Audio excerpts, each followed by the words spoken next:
Welcome, everyone, to another edition of Your Impact Attack. That is right. It is Your Impact Attack. And just because of the rule of threes, it's Your Impact Attack.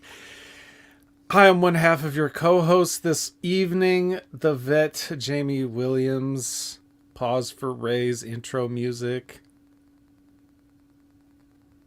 And with me, as always, the trusty co-pilot, it's Brandon. Brandon, what's going on? Yo, we got Lab Rat, we got Javi Uchida, and we got Hatebot. Looks like Vince McMahon sent the hate bots here. So, Yeah, pal. Yeah, pal. Get me Hatebot. Son of a bitch. Hatebot and Canada Spaceman popping in. I mean, we'll see them trickle in as the live notification gets acknowledged and responded to, and it's the only place that you can catch Hameen Media Group is on YouTube and Twitch when we go live. If you want to be a part of the show and get your shit in, as they say, this is where you do it. If not, you're just gonna have to catch up on Channel Attitude on all the fun that you missed. And no matter where you're joining us from, we truly appreciate it. Now, Brandon, do we have anything that, nothing major happened this week, right? Nothing in the world, nothing in the country, no events, right? It was just, all we really have to talk about is this Impact episode, right? There's no other things. Anything big happened? Anything happened on SmackDown or Raw or in the AEW we're talking about? Not really. No, I don't think so. Yeah, I mean, I've a little tuned out of wrestling this week. Right. Any other events that may have happened, particularly divisively, or something in the country that have to do with things? No, can't really think of nothing anything. happened. Yeah, Nah. Nothing happened. Nothing has ever happened. That's a good question, Lab Rat. Where's the sex bots at? Man, you ever see the movie Cherry 2000? I have not. No. Have you heard of the movie Cherry 2000? Just now. Just now, for the first time ever. Where's Liz? We need Liz in here. I bet she's seen it. But anyway, in this movie, a guy has we'll say a robot. Okay, it's a lady, Cherry. Her name is Cherry, and she, like, when they're let's just say conducting some business on the kitchen floor. Like, I forget what it's like. The sink overflows or something, and she shorts out, so she needs like a new part. And then he goes on this like journey to get like a replacement part, and then he meets like a bounty hunter that's going to take him to help him get this thing or something like that. It's a thing. It's never heard of it, huh? That took a weird left turn there. Like, no. That's perfectly normal. It's perfectly every time that your sex robot shorts out, you have to go on a trip with a bounty hunter to find a replacement part. I'm tired of that movie. I'm tired of watching that movie, seeing that story. It's like the same. Like, can you think of anything else in Hollywood, please? Like, God, so cliche. But anyway, yeah, Canada Spaceman knows it. Oh no, I just thought of that because of the whole sex bot thing. If they can look like Cherry, I'm all for it. Now, Melanie Griffith is the one that plays the bounty hunter.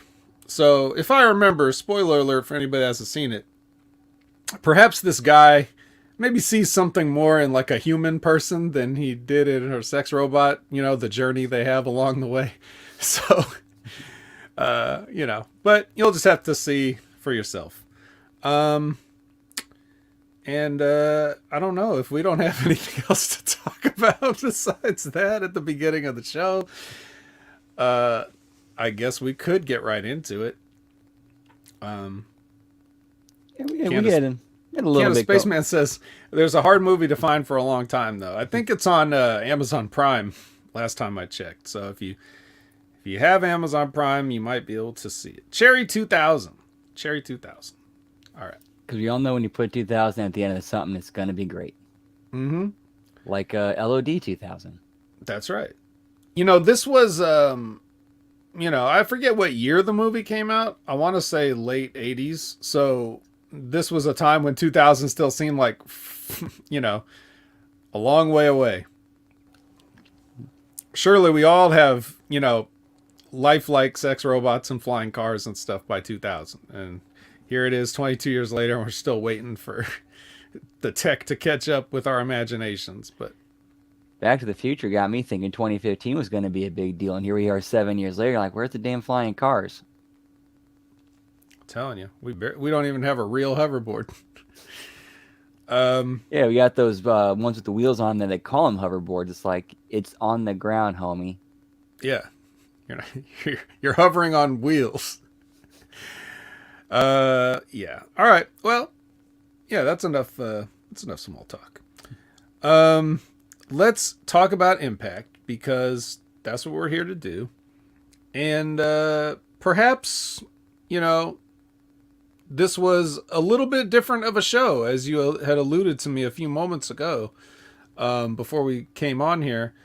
What do you think? What did you see overall that was kind of like a little bit different, or was it just a vague feeling you got? It's just kind of like a vague feeling, like I don't know, just the way the show opened was like a simple, basic wrestling match, and then ended on, even though it was a bizarre out there cliffhanger, it was still a cliffhanger, which we don't see very often. Yeah, it was different the way they did it this week. In fact, actually, you could kind of call it a double cliffhanger. Right.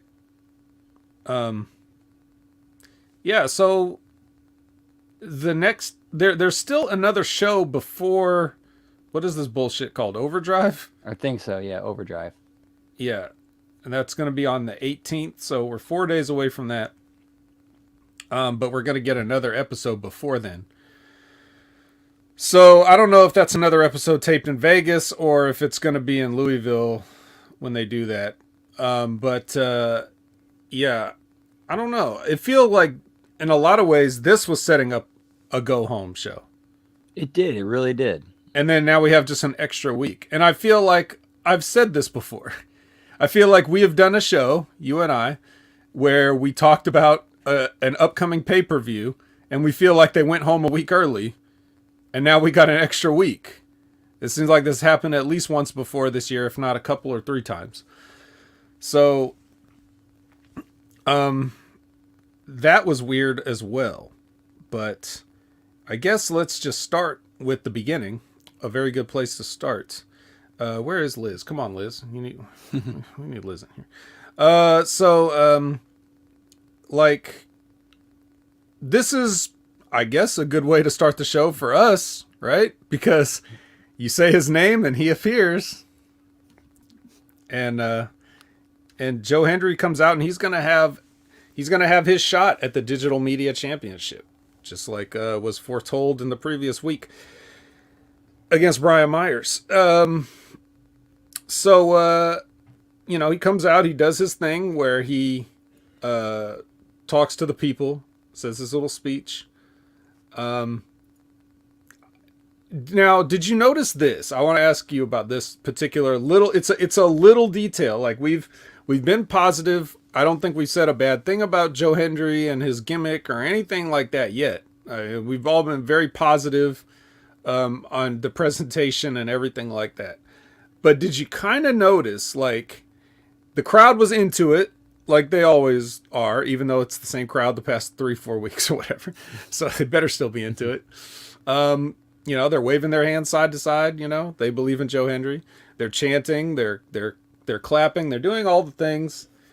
And when Joe got in there, and he had the mic, and it's his time to talk, he kind of just, now again, it's totally his choice, but he kind of just went ahead with whatever he planned to say. He didn't really ad-lib anything to the people or anything, or kind of acknowledge what they were saying, which it made him seem like just I don't want to say uncomfortable because that's not accurate, but not as comfortable that he's able to just riff back and forth with the crowd and then still continue with his planned promo. Do you know what I mean? Like, did you kind of sense that? A little bit, like he wasn't completely in the moment. Right. Somebody was like, I love you, Joe Hendry. And he just, nothing. Like, right, like, and I love you too. So something right, like that.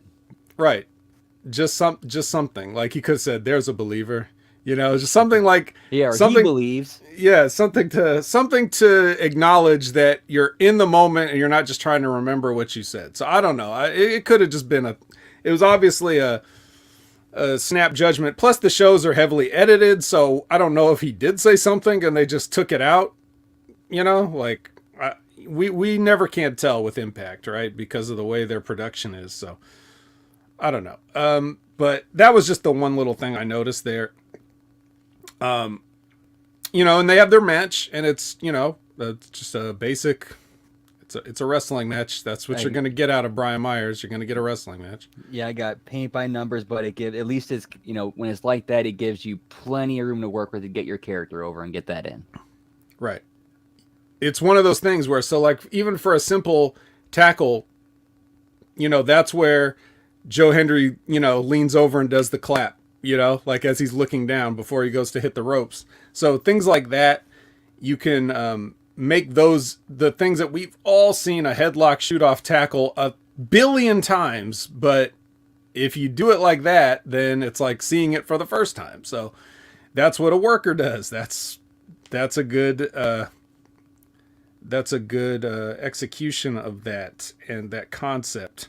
Goes back to one thing I was always taught was it's not so much the moves, it's what you do in between the moves. Mm-hmm. What you do in between the moves.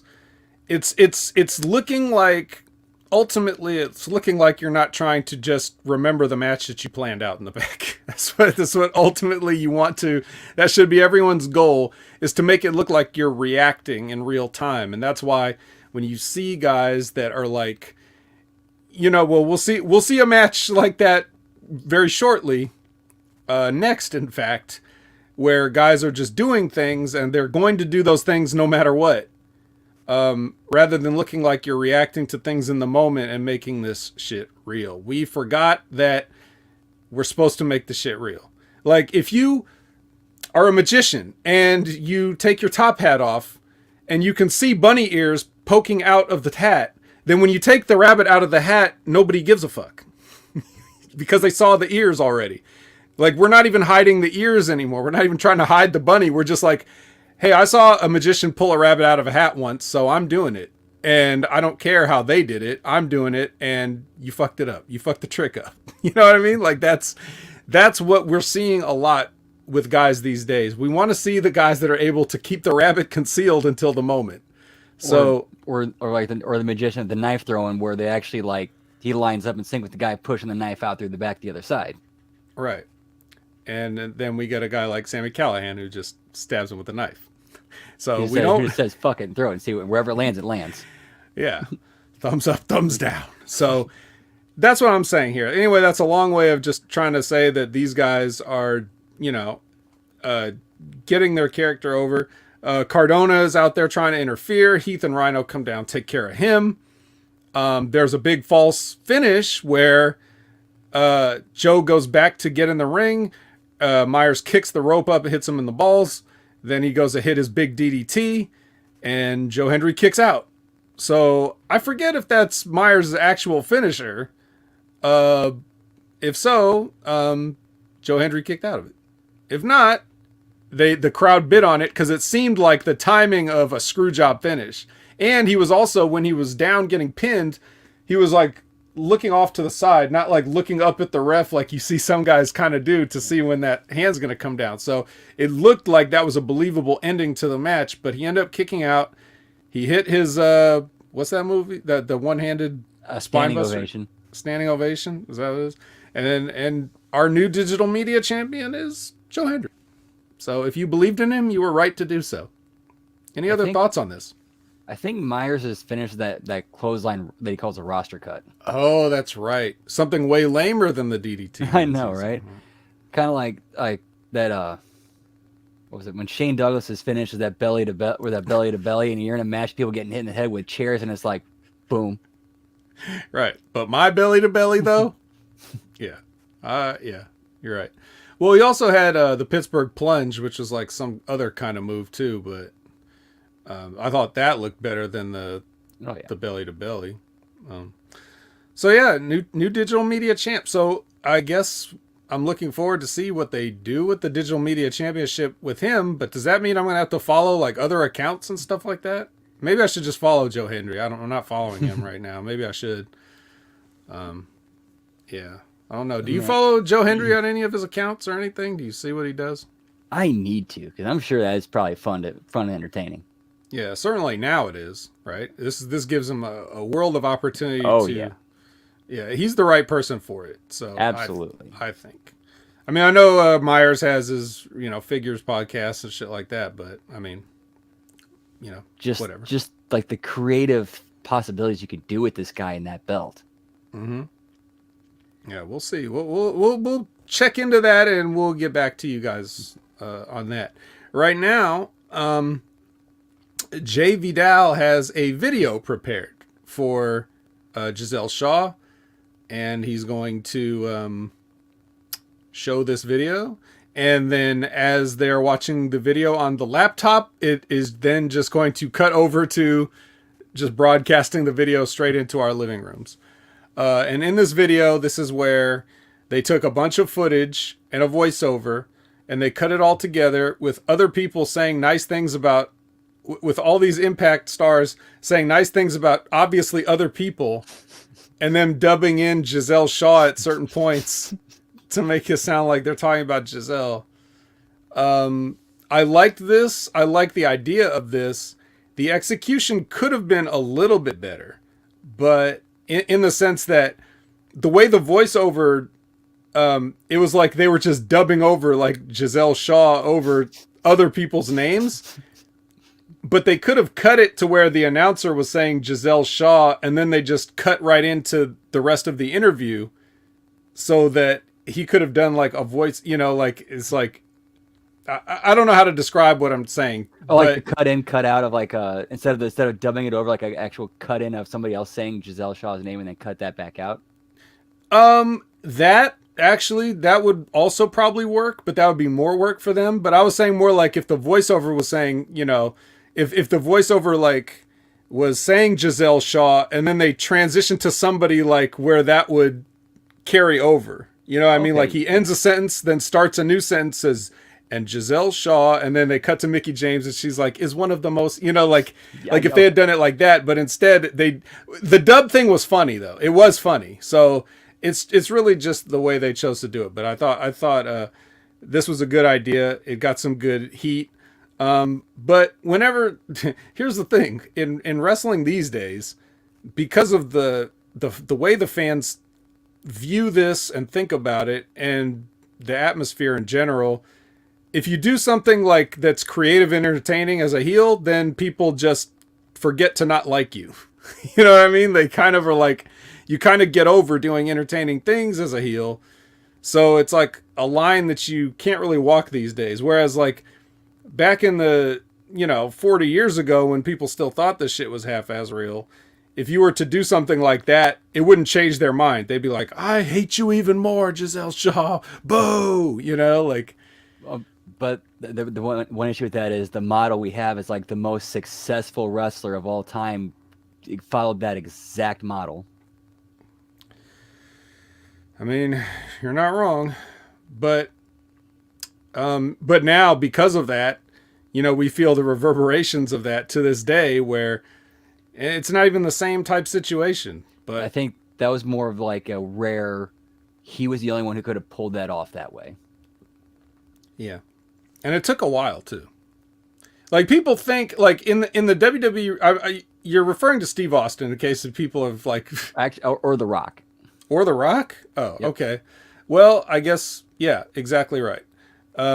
Yeah, when you say the most successful ever, I guess it would have to be The Rock, right? Maybe I was thinking successful wrestling. But yeah, The Rock would tell people how great he was and how much they loved him, like he was in denial. And the people eventually just started believing it. Yeah, it was like a good solid year before we actually started really getting the crowd behind him with that act. Hmm. Yeah, they still didn't like him, and he was in the Nation, so there was that. People weren't really into the Nation as a entertaining faction. Um, so, but the point is, anytime you do anything well these days, whether you're a heel or not, and it's usually the heels, because they have to be more creative in a lot of instances. Uh, Anytime you perform your job well, people end up liking you whether they're supposed to or not. And with this like little mini push for the belt, Giselle's really done a great job of trying to get herself over with the opportunity she's been given. Right. I would agree with that. Now, what I wouldn't consider the opposite of this, but certainly not as good as this or any business of this, is the package for Violent by Design, in which we have started Eric Young doing the cult leader thing, expanding to a bunch of guys, an army in yellow hooded sweatshirts rather than just a couple of wrestlers. So now he's got all these guys and this whole thing. And yet here we are doing a Violent by Design promo that we would have seen 6 months ago, 8 months ago, a year and a half ago. It's just the same old shit now. So while Giselle's over here doing something a little bit different, not that it's never been done, but at least not in a while, here Eric Young is just doing the stuff he's been doing. He's ripping himself off here doing this. And I'm not excited about it. So do you have any different thoughts about it? I mean, not really. I mean, it'd be nice for him to like freshen up. Like, okay, we thought we saw something different with the yellow hooded guys, but then that just led to Alan Angels and Khan being added to it, and now we're doing the same exact thing we were doing before, just with now a bunch of guys in yellow hooded sweatshirts.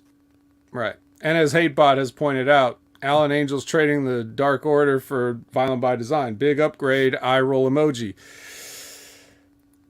Yeah, well, I mean, I'm sure the checks were much nicer in AEW while it lasted, so I hope he saved them and put them aside.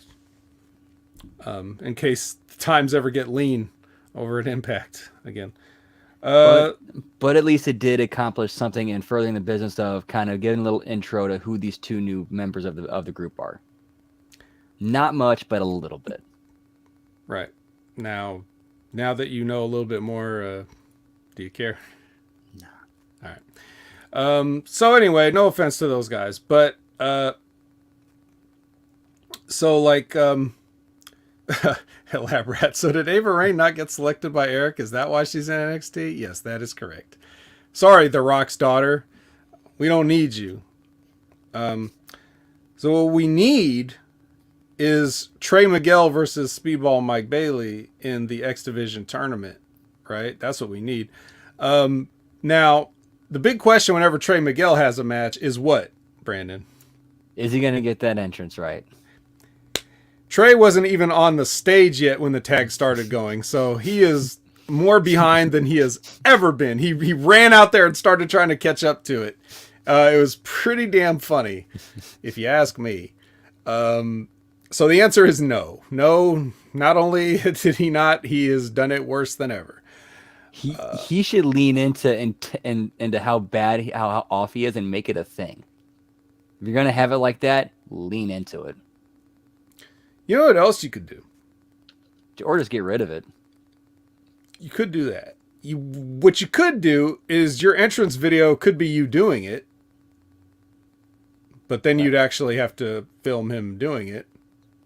And like so what you could do is you could film him, like you could do a film of him spray painting a wall, right? So you see him actually doing it, but then the animated spray paint goes over it at the speed that he's doing it, which will make it more visible. Because if he was to do it in real time, it wouldn't look as good as it does on the graphics, obviously. It wouldn't be as bold and it wouldn't have the shape and all that other stuff. It'd probably just look like crap. But if you animate over it, now I don't know, this is asking a lot, but I'm just saying. Yeah, then it would be like a double layered image that would, kind of pop, I think. So it's just a little idea for if anybody wants to steal it. Yeah, so this is what I was talking about when I said these guys, they're just doing stuff. Like they have a sequence they're going to do, and then they're going to run through that sequence, and they were a little bit sloppy on their sequence, but it didn't change the way they were doing it. They just kept on doing it. And that's what you get. It's this type of match. This is these type of guys. What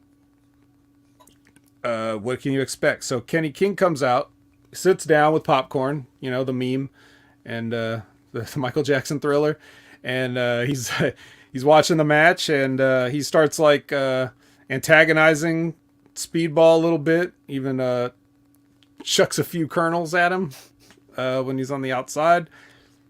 Now they went for a movie. They went for a move that I was like, what are you guys doing? So it was like Bailey was on the floor, like standing on the floor next to the ring apron, because this is like right when this is like right around the time when Kenny King was throwing popcorn at him or whatever. He goes to face I believe Scott Woodford meant to say hi guys, so that's why I'm going to take it as he goes to get back in the ring, and Trey Miguel jumps through the ropes and attempts like a sunset flip, like because he dives through the ropes, and he dives over Bailey's head and lands on the floor and like starts pulling him down for a sunset flip, and Bailey grabs the bottom rope like to steady himself. The question is, what the hell did you think was going to happen if you got the sunset flip? He's just going to lie on the ground outside. This isn't like when the guy's standing on the apron and then you do the sunset flip over and then you powerbomb him to the floor.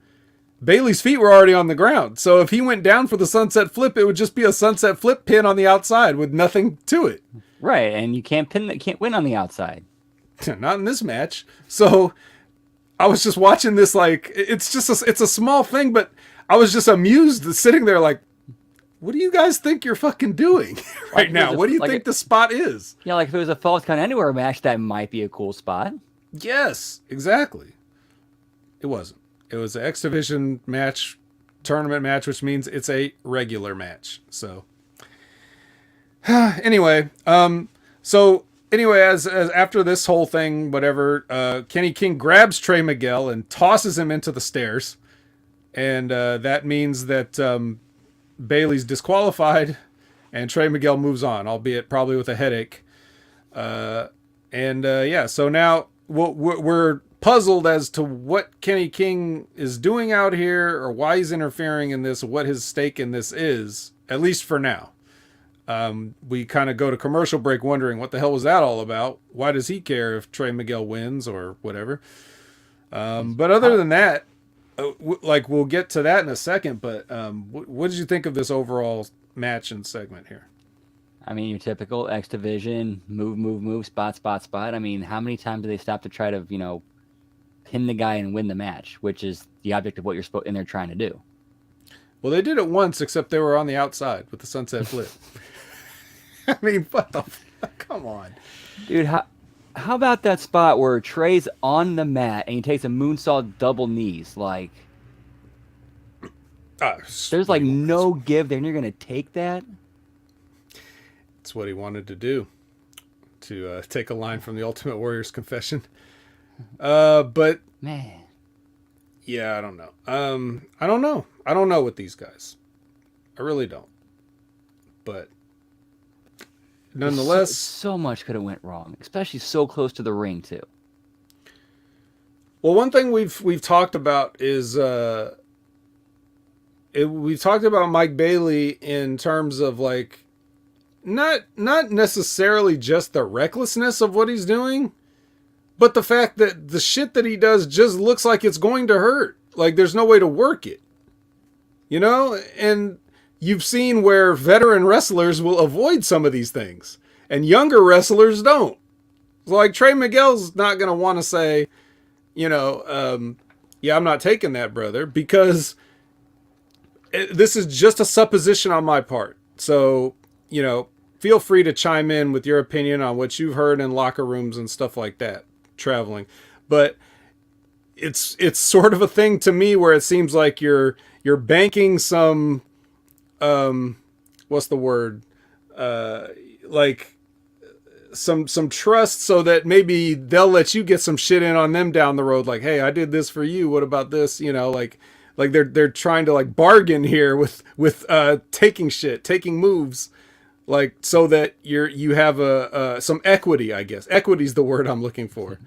Like, is that something that happens? Or, because I've never really been in the situation where somebody wanted to do something and I had to shut them down. Most of the people knew, like, I probably wasn't going to go for it anyway, or they weren't even skilled enough that they had anything to do. So most guys would come up and say, hey, can we do this in the match? And it was usually something easy. So I'm like, sure. A funny story about a guy that just wanted to do one move. Let me just look, we're going to go under an hour. So I'll just tell the story. So there was this guy, and he was, let's just say he was not that good. And he was, but he meant well, and he was trying, and he said that all he wanted to do in this match that we were going to have, it was like a tag team match or a 6-man or something like that. I think it was a tag, whatever. But he said all he wanted to do was to get a DDT. And I said, sure, buddy, you can get a DDT. Why not? So it comes to the point in the match where I'm calling this match, like, and I'm like, it's DDT time. And I'm like, DDT. And he's like, what? I was like, DDT. He's like, huh? What? Huh? I'm like, almost like I can't yell it because the people in the, you know, it's not like we're in a fucking, you know, a stadium or something. Like, the people are going to hear me if I yell it out any louder. They probably heard me whisper it anyway.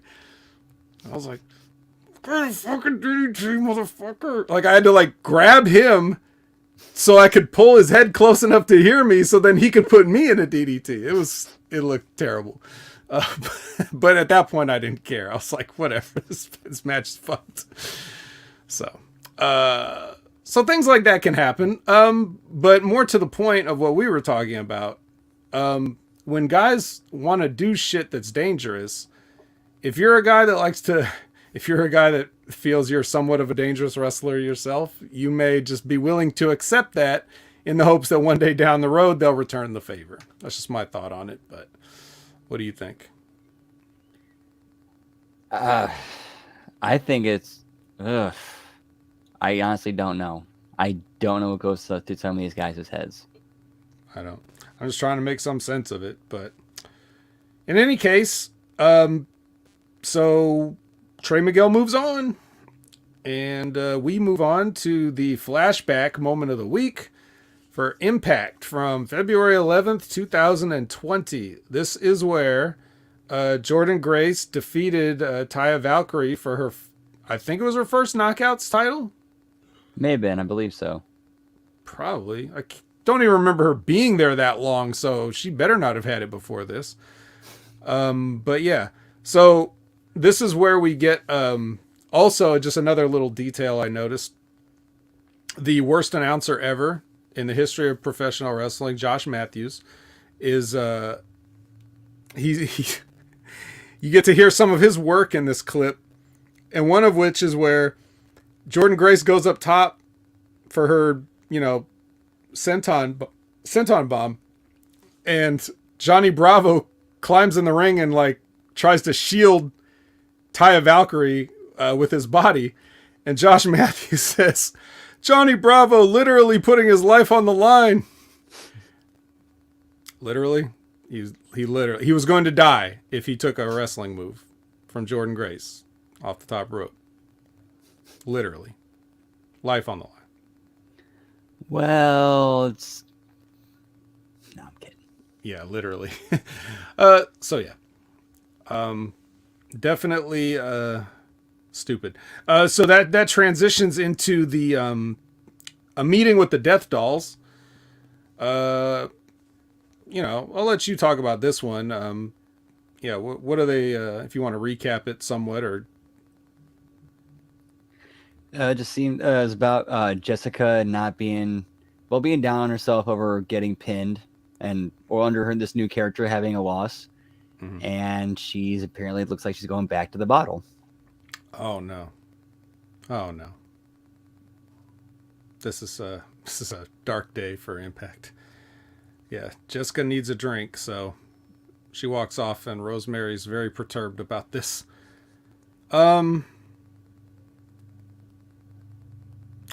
Until this moment in time, I was not necessarily aware that Jessica had a drinking problem storyline.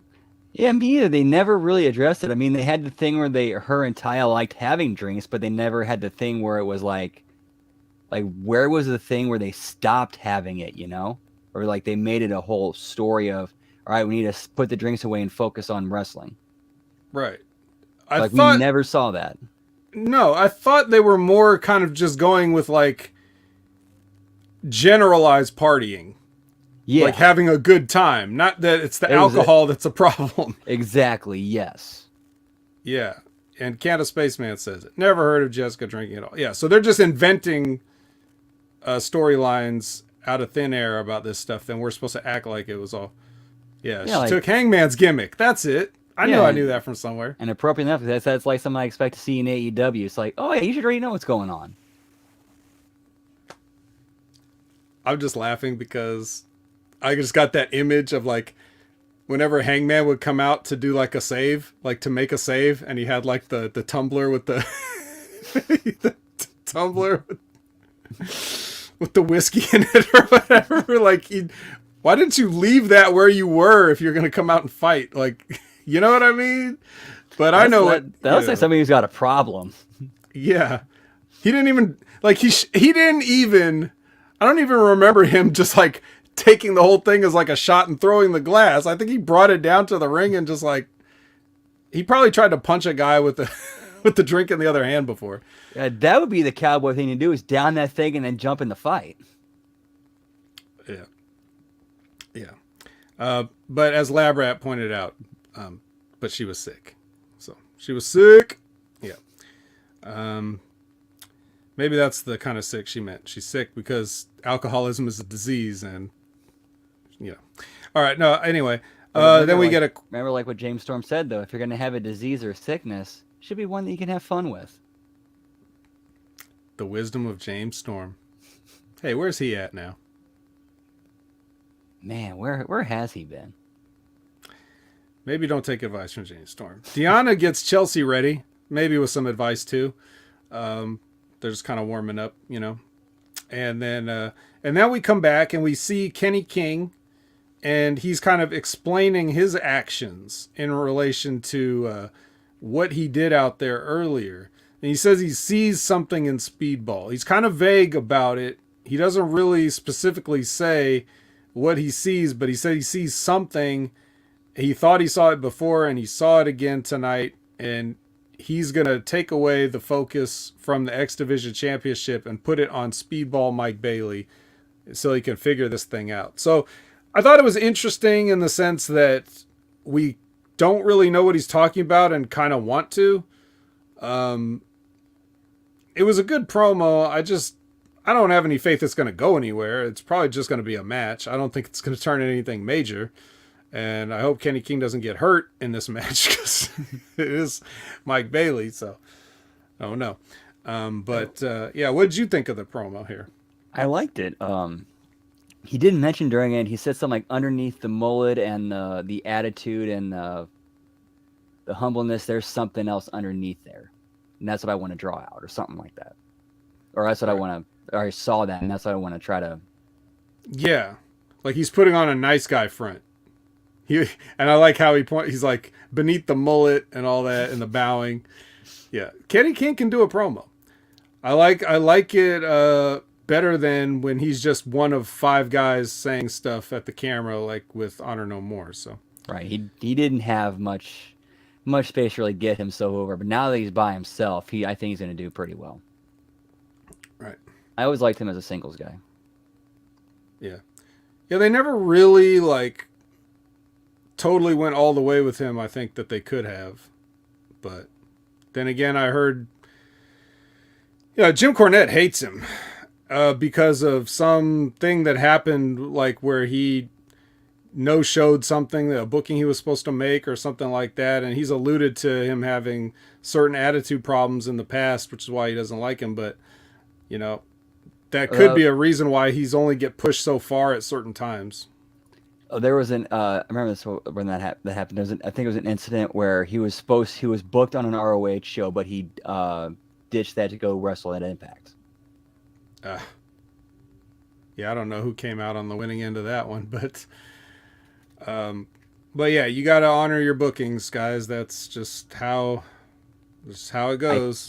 I think that's how it went down. I'm not 100% sure, but I think it was like some kind of discrepancy in where he was supposed to be at. Yeah, definitely some discrepancy or some lie. That's what he calls him, a lying piece of shit, is what Jim Cornette calls himself. You know, we know that Jim Cornette has founded hate for some people, unfounded hate for others, and some just a mix of in between. But he seems to take it very personally with whatever happened between him and Kenny King. So that could be, you know, some reason why we only see him like at a certain level. But next is we got Jerome Hall joining us. Jerome with an N, awesome. Buckshot Kid is loving Call of Duty Modern Warfare 2. I've never seen him this late to an Impact attack ever. So that must be one hell of a game. I mean, even I put the controller down from God of War to come on here. So, but anyway, next is Bhupinder Gujjar versus. Okay, I'm gonna pause for effect before I say this name. G Sharp. Now, Brandon, what did you think of G Sharp here? Who? Wait a minute. Who? G Sharp. G Sharp, everybody. Coming down the aisle. G Sharp. Yeah. I mean, I like the kid's look. It's like neat homeless, I guess, is the way you would kind of describe it. Like, you know what? I'm tired of living on the street. I'm going to turn my life around. So I'm going to get my beard somewhat trimmed. I'll get the fro somewhat trimmed. I'll buy some nice wrestling tights. And no one's going to know I live in my car. That's kind of the look that I get from G Sharp. Seems to be in decent shape. He's not huge. He's not small. He's about medium size. He looks like he could contend with Bhupinder, who's a little bit taller and bigger himself. Not a small guy. So, yeah. They just had a basic match. It's a get-over match for Gujjar.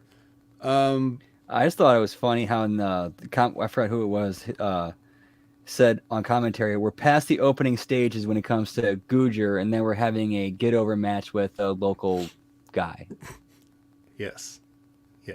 A little discrepancy there in the commentary. Speedball looks like those Rambo and Chuck Norris action figures bad guy. A little bit. I mean, if you remember Super Ninja, he was pretty flamboyant with that purple outfit. But anyway.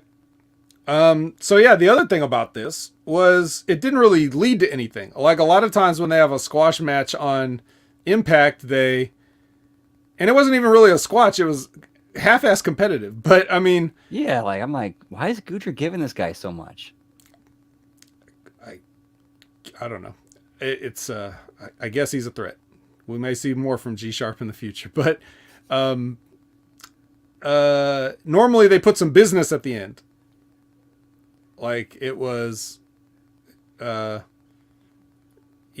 a match, and then it was over, and then they went to the next thing. So, Canada Spaceman was Super Ninja flamboyant. No, he had a purple outfit. That's about as flamboyant as it got. But for a ninja, that's pretty flamboyant. They're supposed to not be seen. So to be wearing a royal purple, it was the 80s. Things happened. So anyway, Heath and Rhino are doing a promo backstage, and they interrupt their own promo to walk over to Josh Alexander, who was sitting in their line of sight the entire time, just minding his business. And in the middle of it, they decided to interrupt themselves and go walk over. Just to tell him that Bully Ray is a piece of shit. Or Rhino said it. I don't think Heath knows anything about it. But yeah, so I thought that was funny, just the way that happened. Like, they could have had it where they showed Josh Alexander walking. Yeah, right? just like, oh yeah, 1 second, hey Josh. Yeah, like he's walking and then whatever. But no, when they find him, he's just sitting on a chair like 15 feet away from him. Like that they could have seen him, like right, just sitting there the whole time.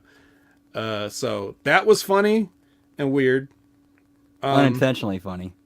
Yes, it wasn't on purpose. Unless it was. I don't know. Who knows? Maybe they're just trying to see if we're going to pay attention. That's always a possibility.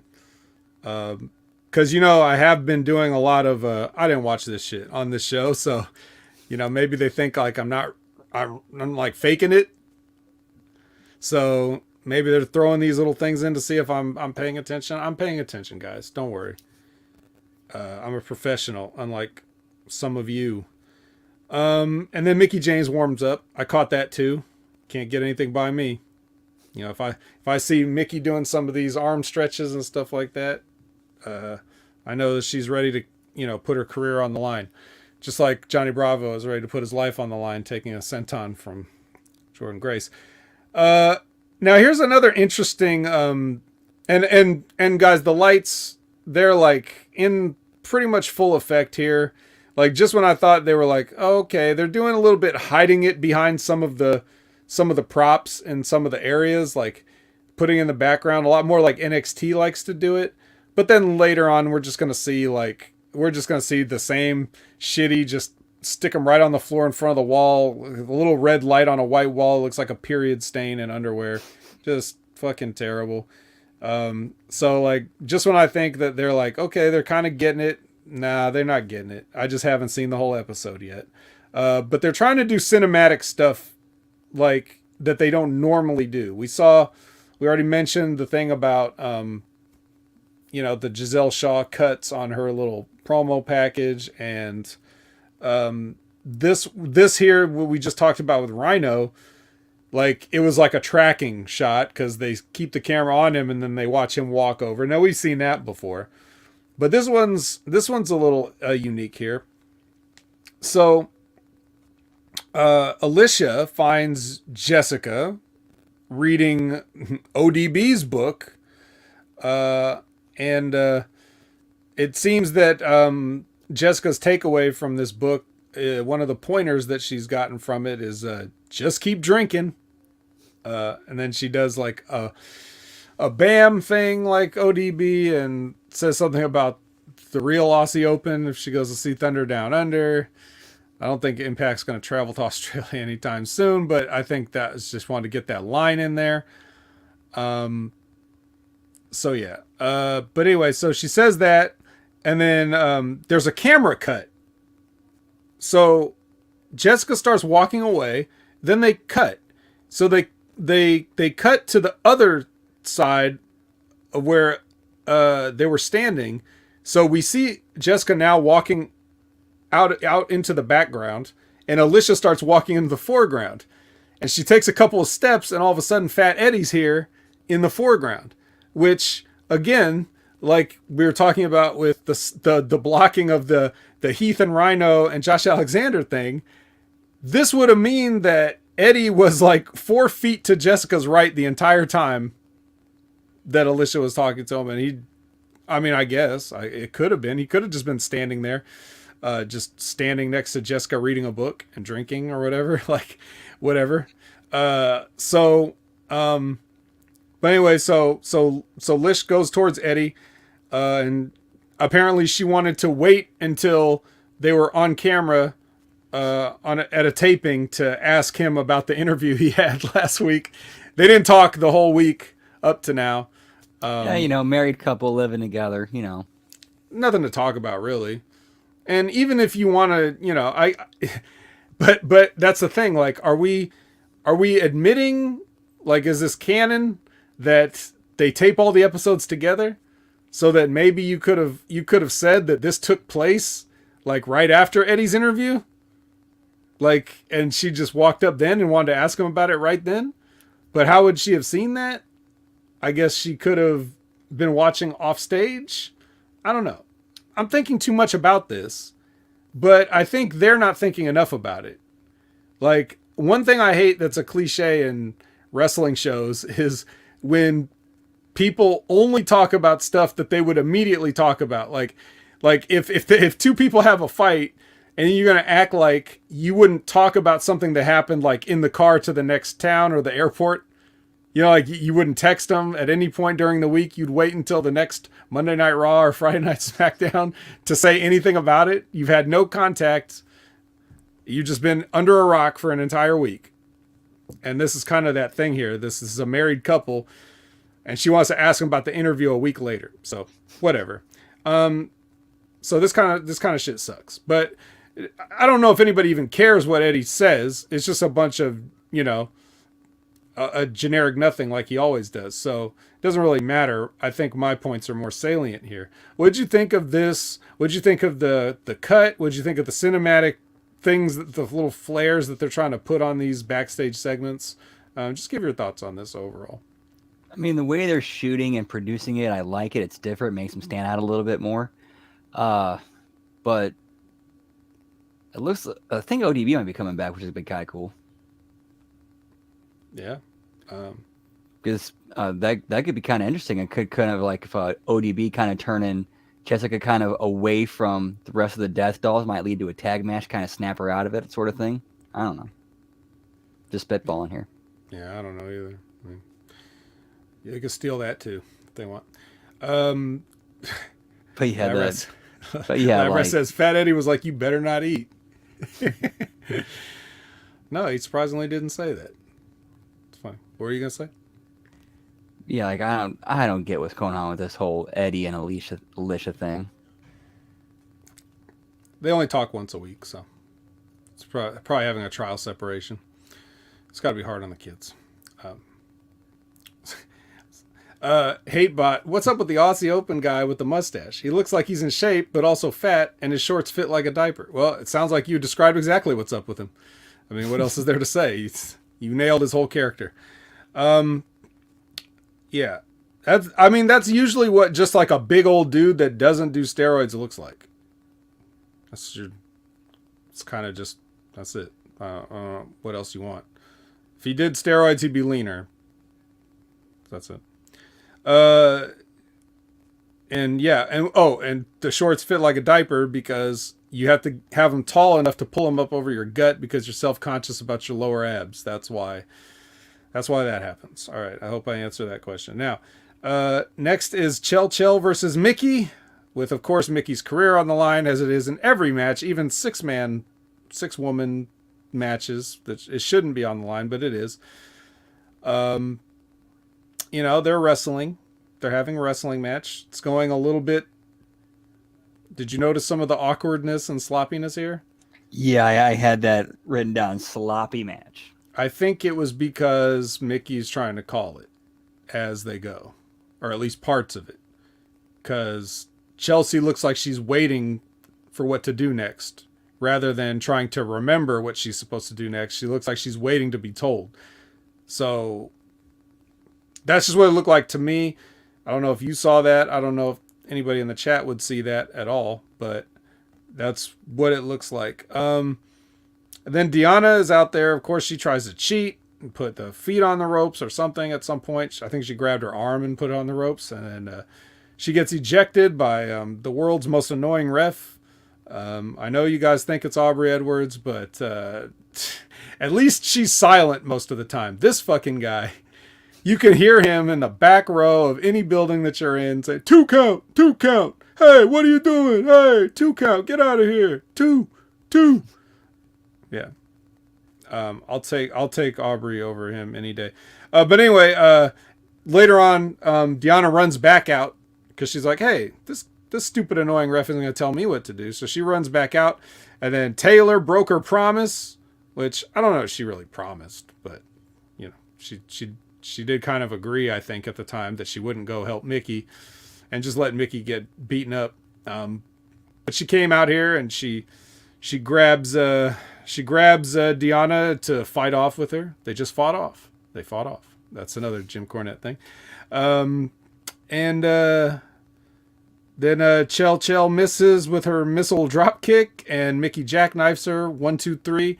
And the world's most annoying referee was a little bit slow on it because he took a bump earlier.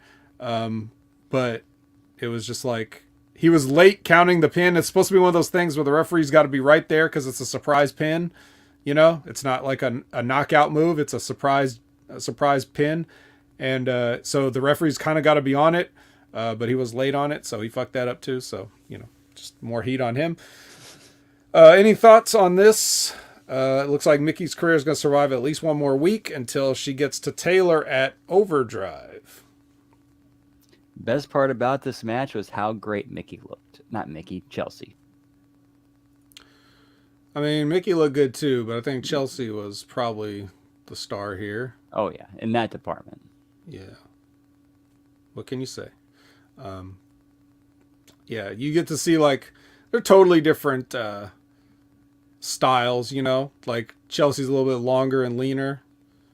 Mickey's a little shorter and thicker.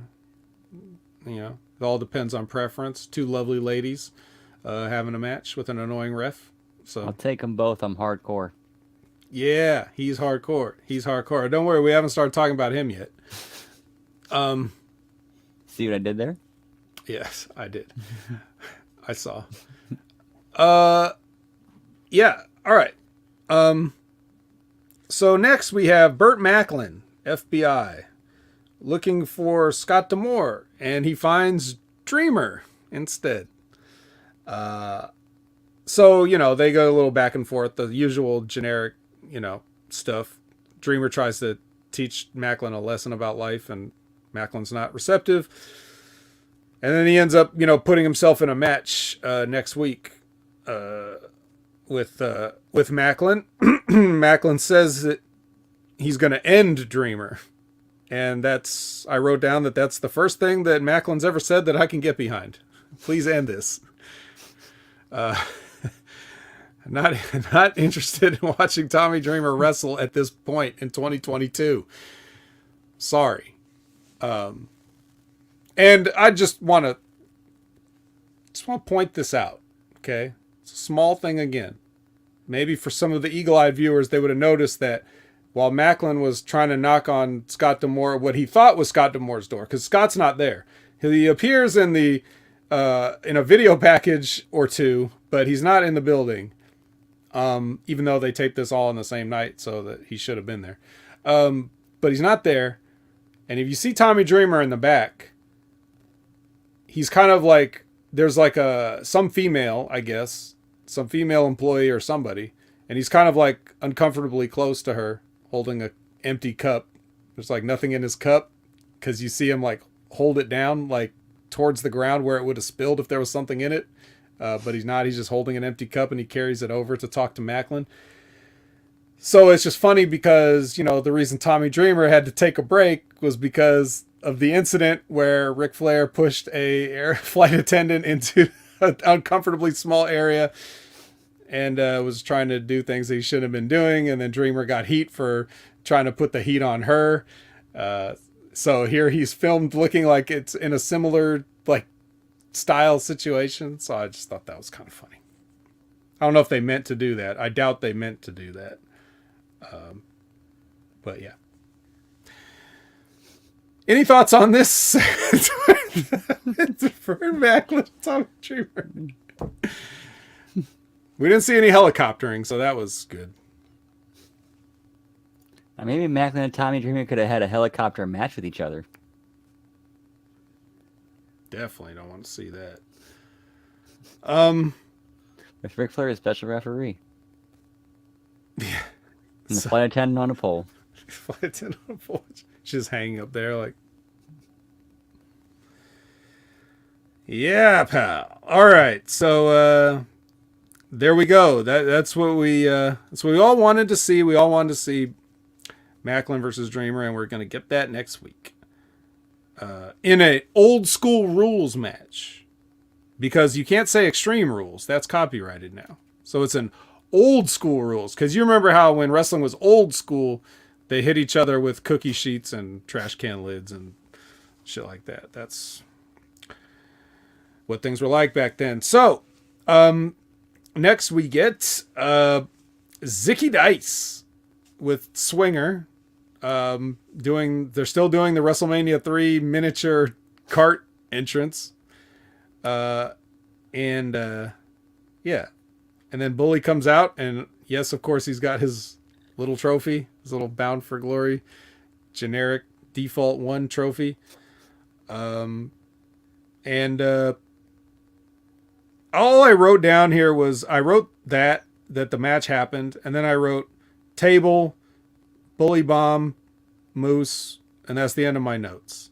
So, would you care to elaborate for the people on what happened here? I remember Dave Penzer got his name wrong and called him Billy Ray. Did he? Now that I did miss, but now your name makes sense. Yeah, there was that. Okay, so basically, they immediately, like, when they get in the ring, Bully's standing in the opposite corner. Swinger is like, he comes in there, he comes in the ring, he shoves Zicky and says, "Get the table." So they go get a table. They calmly set it up in the ring. Bully is just watching the whole thing, just standing there amused with his arms crossed. As soon as Zicky's done with the table, Bully picks him up, hits him with a Bully Bomb, and pins him. And then that's that. And then Moose runs in. He almost doesn't make it. He's trying to get in the ring, and the camera has to cut away, so it looks a little awkward. But he gets in there eventually, and then he attacks Bully, and then he sets up the table. He stands it up in the corner, and then he spears Bully through this table, and it shatters into pieces. This actually looked really good. And they missed like the money shot of this whole scene of like the top half of the table just exploding. Yep. So, yeah, but they did get some replays on it, so we got to see it. This is your once per episode Moose sighting, so you have to savor it for what you can get. And much like a moose might, he charged at his prey, and in lieu of giant antlers, he just used his shoulder and drove Bubba through a table, and it was cool looking. And then he kind of we'll get to what happens chronologically in the show, but do you have any comments on any of this, including, I know that you're a much bigger fan of Swinger and Zicky than I am, although I do like Zicky, and this is the good use of Swinger here. It's more what I'd rather him do. I thought this was a good use of both guys. I really did. I want to see more vignettes of them, but as far as like ring stuff and like matches, this is a great way of like getting their character over while getting other people over. Yes. And Hatebot asks, would I say the moose got loose? I would not say that. You said that. I wouldn't say it. The only reason I said it is because I was reading what you said when you said it. So, all right. Next up, the opposite of Moose. Sami Callihan has kidnapped one of the designed. I don't recognize him if he's anybody. And they're in like, obviously they're in some kind of infrared tanning booth. So he basically takes a long, a grating and annoying way to set up some new kind of a match that he calls Death Machine Double Jeopardy. And I had no idea what the hell he was talking about, but because Tom and Matthew kind of explained it later, I can tell you what the match is supposed to be. It was like, apparently you have to first bleed and then you can get pinned or submitted. You can't be pinned or submitted in the match until you're bleeding. That seems like the concept of the match here. They did something like this before in TNA with Abyss. So like it was like Abyss's match. Oh, Yeah, like things like they call it like Doomsday Chamber of Blood, where it was like the 6 sides of steel, but with barbed wire around it, and the only way to you could pin the guys after he bled.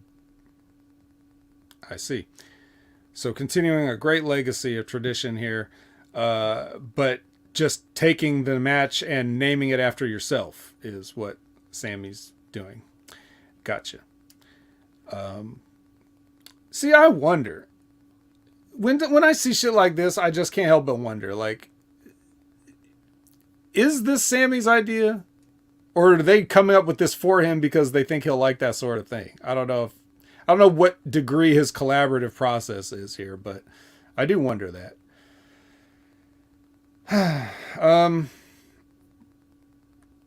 But anyway, we move on to a short promo from Jordan Grace. It's just generic wrestler stuff here, right? I mean, Oh yeah, basically. nothing major. It always is.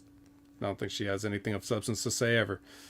And when she thinks it does, then she saves that for Twitter, I guess. Do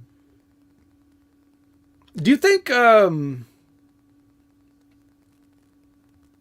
don't know if I should say... Yeah, I'll say it. Do you think that Jordan and Gresham, do you think they have the same supplier? Like, do they get like a bulk discount on their anabolics? Because have you seen Jonathan Gresham lately? I have not. No. This man looks ridiculous. Like, he's trying to make up for his height by getting wider. It's like, human beings don't look like that. And right around the same time, Jordan's getting leaner and more jacked than ever. So it's like, okay, do you guys have the same guy outside the gym? It's like giving you a deal. Well, Georgia does run the border with Florida. There you go. Hatebot, would you just calm the hell down? We're not done with the show yet. Trying to ruin the surprise. Okay. So I guess by saying that, I've ruined the surprise. Now we get Chelsea. She's walking out smartly without pants. And they're recreating the Mickey walkout, where she's dragging the rolling case and she says, "I'm going home, Deanna. I'm going home." You know, like they do the exact thing that Mickey did with Gia when she was going to go home and think about retirement. But it's not the kind of thing you would necessarily do to mock somebody, because it seemed like Chelsea was really upset that she didn't actually end Mickey's career, because she felt like, you know, that was her destiny to end Mickey's career. Because this whole thing started with them, right? Yep. It started with her going on a losing streak to Chelsea or something and deciding to go home and recontemplate her life. So now Chelsea doing a obviously mocking version of it. The question is this supposed to be Chelsea that's like mocking Mickie James further, even though she just got beat? Or is this them? Is this like, you know, the Impact creative saying like, let's do this and use Chelsea to do it, even though she's dead serious about it? Like, I'm not really sure if this is a fourth wall thing or not, but I did like the fact that she didn't put pants on and just walked with her gear on and like a big baggy sweatshirt. I did appreciate that, but the rest is still up in the air. What do you think? It seemed like they're doing kind of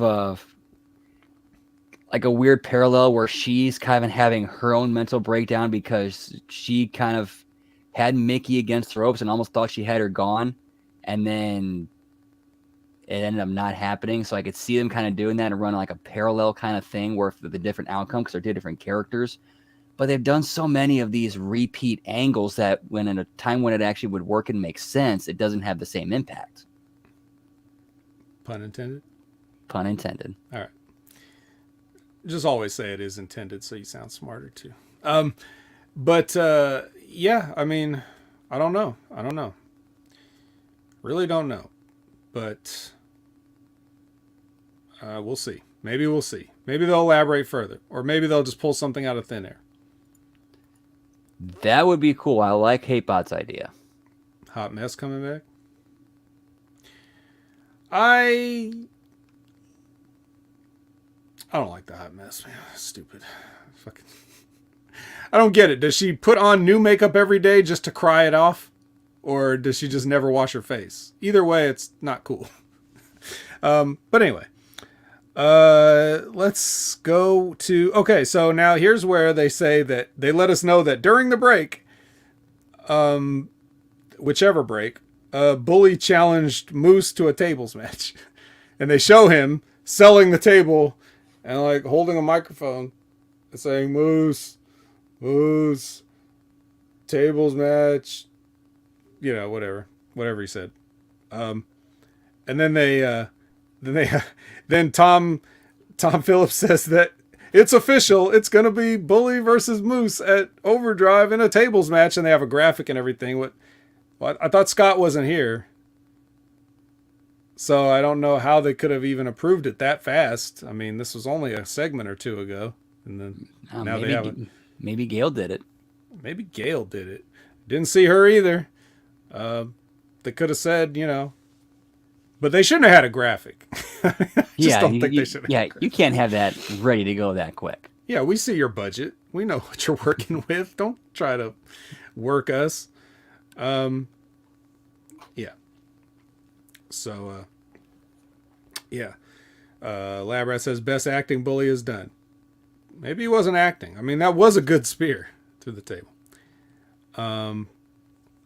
So yeah, so we'll look forward to that. That's what we already called that. We already called that it was going to be Moose and Bully. That was obvious, but now it's going to be a tables match. And is Moose going to lose this one too? Or is he going to beat Bully and disrupt whatever momentum he has going into his championship match? I don't see a good outcome for this at all. I think that might be why it's a tables match. That's usually because when you want to have somebody go over without them going under, that's usually the tables match is the go-to for that. I guess. Or when you want to put somebody over without beating the other person. Right. But you do beat the other person. So I want to ask you, what do you think of that? Do you agree with that philosophy? Or I think most people, I think a lot of people just look at it as an L as an L. So if you lost, you're a loser. It doesn't matter whether you got pinned or whether you went through a table. Either way, you got beat. I agree with that. I think the way they look at it is well, they weren't pinned or submitted. Right. Still a loss.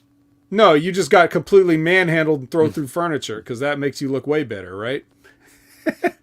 You were so helpless, you couldn't even stop yourself from crashing through, you know, a Home Depot special. Like, yeah, that's way better than taking a guy's finish and being out for 3 seconds, right? These fuckers don't even know shit. All right, well, anyway, we get a Frankie Kazarian package. Nice little package putting over Frankie Kazarian. I like his last line in it where he's like, if I don't win, and then so it's like you start to think like I'm going to retire or something, but he just doesn't say it. He's just like, I gotta win, you know? So I like that. I like that was some good performance by Frankie. Frankie Kazarian's never been my favorite wrestler. I've never really had anything bad to say about him. But you know, I like this, thing, and I like this. The story makes sense. It's a good timing on it. He's got all the back history with the company and everything like that. I don't know. I don't think they're going to do it, but it gives him a little bit more character that now you're thinking, even though he's kind of especially with Scott D'Amore mentioning that he gets better with age. And he also says, not only does he get better with age, he gets better than he's ever been. Yes, that's what getting better means. Yes, Scott. Thank you very much. That's kind of implied. But yeah, so he's saying he's getting better. So now he's at a good point in his career. He looks good. He's kind of at the top of his game, or at least he's more in the public eye through stints in AEW and everything than he ever has been. So it makes it seem like he's a believable contender, but I really don't think they're going to pull the trigger on him. At least there's a tiny bit of doubt, though, at least.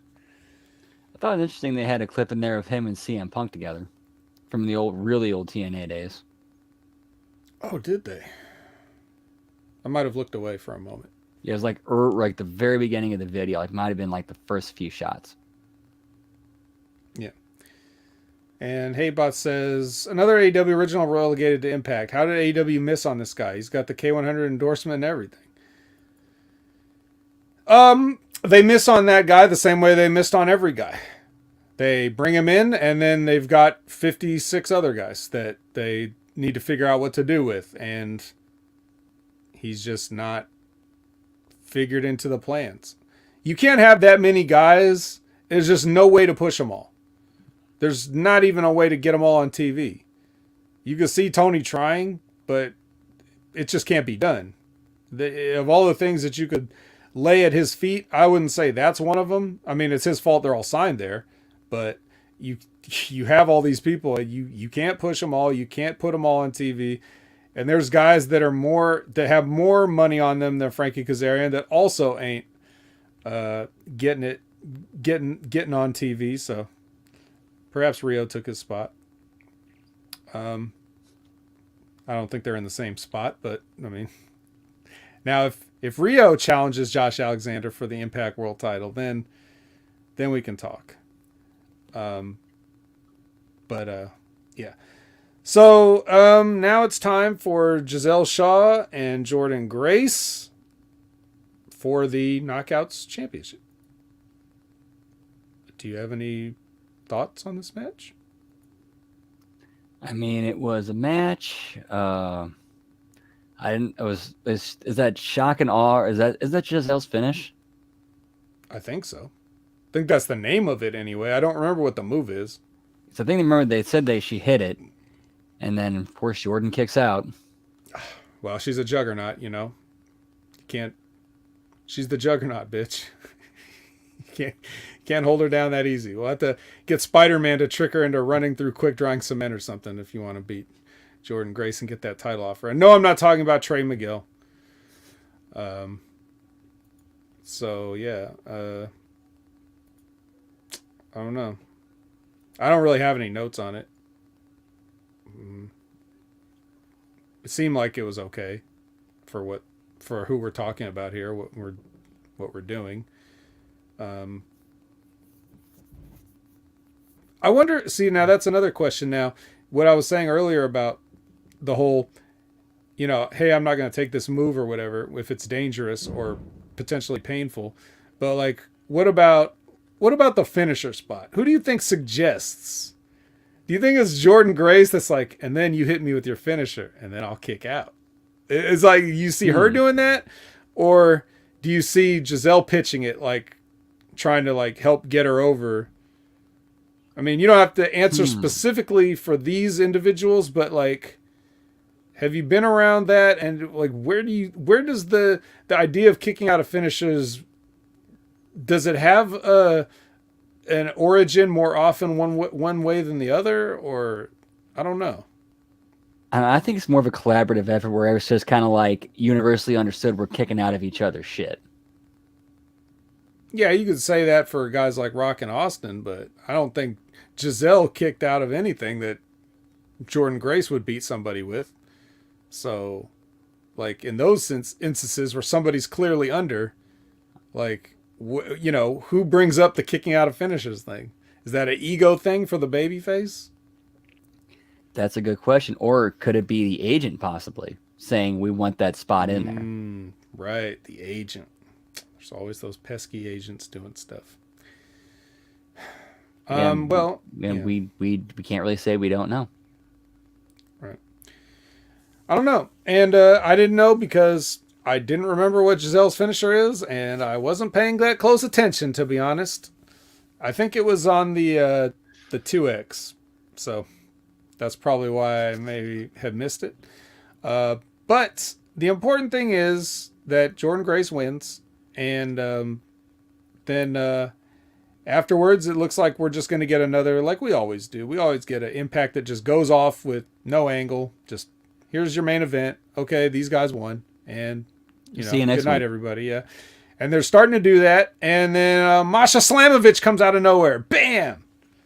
And attacks Jordan, gets a bunch of chairs, hits her finish on the chairs, and just leaves her in a pile of chairs. She almost slipped on the chairs.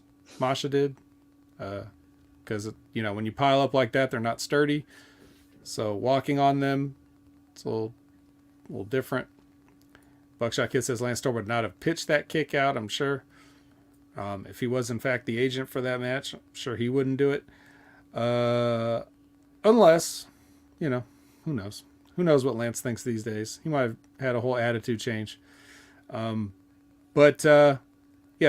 Masha attacks and she leaves Jordan laying. So apparently she's not. You probably turned it off too early because it looked like they were going off the air, right? So, and we were already wondering that, like, where's Masha been? Where's Masha? So she's here, and the whole time, for whatever it's worth, she's like speaking Russian, like yelling Russian out. I don't know what she's saying. I don't speak Russian, but she was saying it. So whatever she said, anybody that speaks Russian can translate that and let us know, just like they did with Asuka's promo. And then that's still not it, because then we have to go out to the desert, where they literally do the Mankind Undertaker Buried Alive finish, where PCO's arm comes out and a lightning bolt strikes. He's alive. So what we're supposed to believe is that last week Fat Eddie went out to the desert with a Frankenstein, traded some shitty punches, some shitty wrestling punches, pulled a shovel out of thin air, hit PCO with it, shoveled a little thing of dirt, and some rocks teleported on top of him. And then that camera crew that went out there with them documented this whole thing, came back, whether they gave Eddie a ride or they came in separate cars, did not think to report the location of PCO or where they were, what happened. It's good enough to just hand the footage over so that Impact can air the murder of, he's already dead probably. So I don't know if maybe this is another version of Double Jeopardy that Sami Callihan can look into. So they filmed the murder, and then that's it. And their hands are free, and they just left him out there, except that they went back and got this footage of, because they knew exactly when the lightning would hit and his hand would come out of the ground. Or maybe they just sat there filming indefinitely and they never left with Eddie, and Eddie just left and didn't talk to his wife for a week. And then they just sat there filming, and then he finally stuck his hand out, and then they were like, okay, he's alive. Now we can go home. If I say it like that, do you realize why this shit sucks so bad? Like, look at all the stuff you're asking us to believe, or that we're just supposed to ignore. Like, it's one thing after another. And it's not just them. The WWE would do this exact same thing. They have done this exact same thing. Where do you think Impact got it? Literally, they got this from Buried Alive, 96. So, 26 years ago, they did this exact shot. I mean, it wasn't exact, right? It wasn't in the arena with a pile of dirt and a gravestone and everything. But a pile of rocks sufficed. I don't know what this is doing for the company. If someone was to never have watched Impact and decide to give it a try on this, what's the odds they're going to see something like that and be like, huh? I'm not watching this shit. This is why I don't watch this. Right, you see that main event, you see that ending with Masha, then you see that and you're like, what the fuck? It's not the kind that lets you go, man, I don't know what's going on, but I need to find out. It's more like, this seems like a lot. I think I'll just go, watch The Office for the 50th time.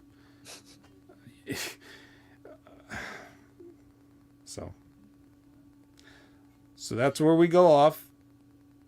And now, like I previously said, we are 1 week out from the less than a week now, but I mean, back then when the show aired on Thursday, we were 1 week out from another show that this felt like this was the go home show too. So what's in store for us? Who knows? Who knows? But I'm not looking forward to it. I don't like adding that 3 hours into my weekend where I have to sit there and watch an Impact pay-per-view. Especially when this is the best that I get from them in respect to my time and intelligence is, having the camera crew filming a murder and then just playing it in bits at their leisure. And nobody going to jail. Nobody going to jail. Any final thoughts on this? What I would like to call a travesty. If they would have ended it with Masha, it'd have been fine. But now they had to do the PCO thing.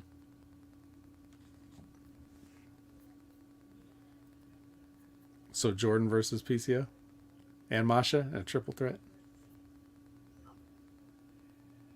Jordan still goes over.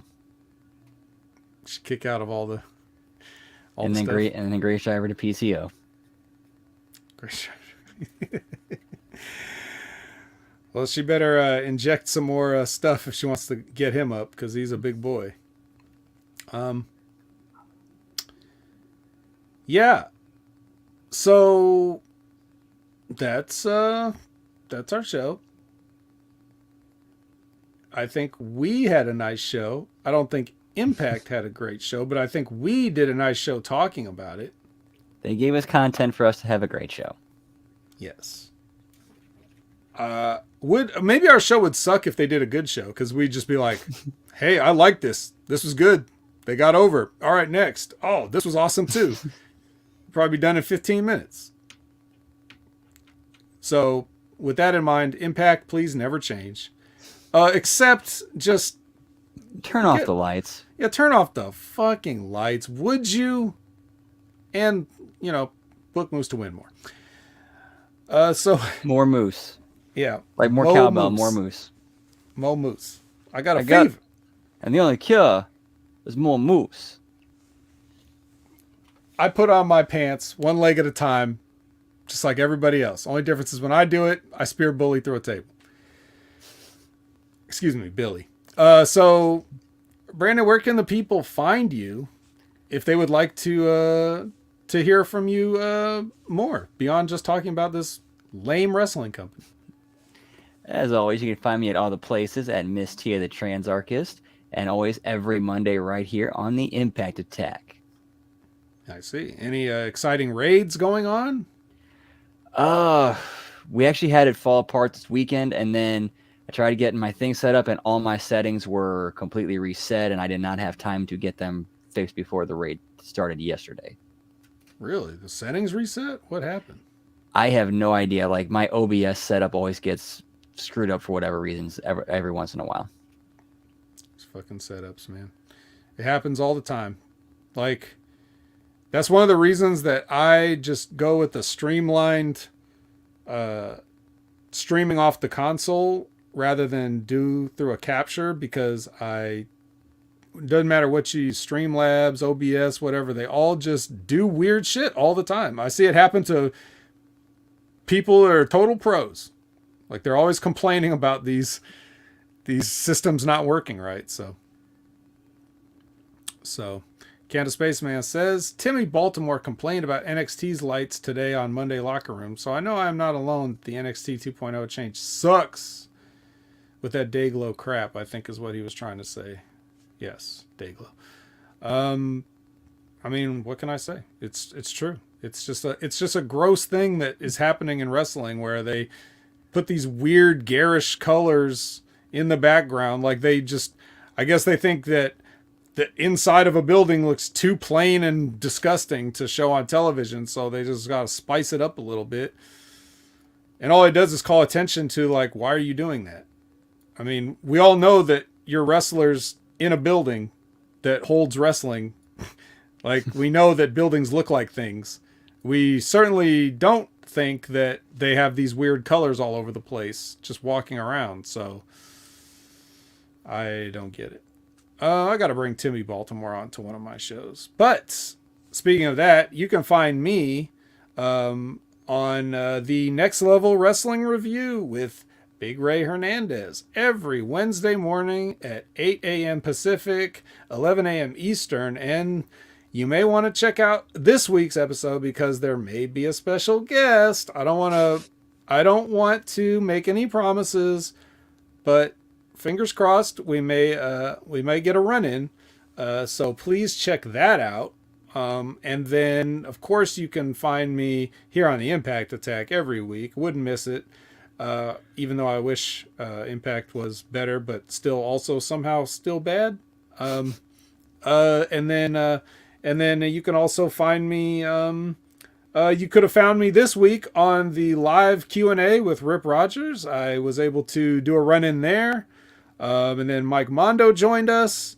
And so we all had a good time just answering questions and, chatting it up. And so you can check that out on YouTube if you missed it. Wrestling with Rip Rogers Q&A featuring the Vet and Mike Mondo. That was good. And then I've just been streaming God of War on Twitch. So it's after almost 60 hours. It's finally coming to a conclusion pretty soon. And maybe I'll just hop on right after this and see how far I can get before I pass out. Yeah, at Opinion Haver on Twitch and all of the social media platforms. And please check out Hameen Media Group on Channel Attitude. You get so much value for your cup of coffee price. And since you're saving so much money, you might as well throw another cup of coffee's worth of money at the Vince Russo brand, channelattitude.com. Just chock full of stuff. And you're not getting the stuff just from this week. You're getting all the stuff we've ever done. So you've got tons of Next Level Wrestling Review, tons of Impact Attack, tons of all those other, SmackDown and Raw reviews and all those things, Black and White with Stevie Ray. So many good things, and it's all there for you for your low price of one expensive coffee per month. So just put that coffee down one time a month, sign up for 2 things on Channel Attitude, and then you're good and you can go back to getting your overpriced coffees. I think that's pretty much everything. So for my great co-host Brandon, I have been the Vet Jamie Williams, and I don't have a sign-off line. Whoop whoop.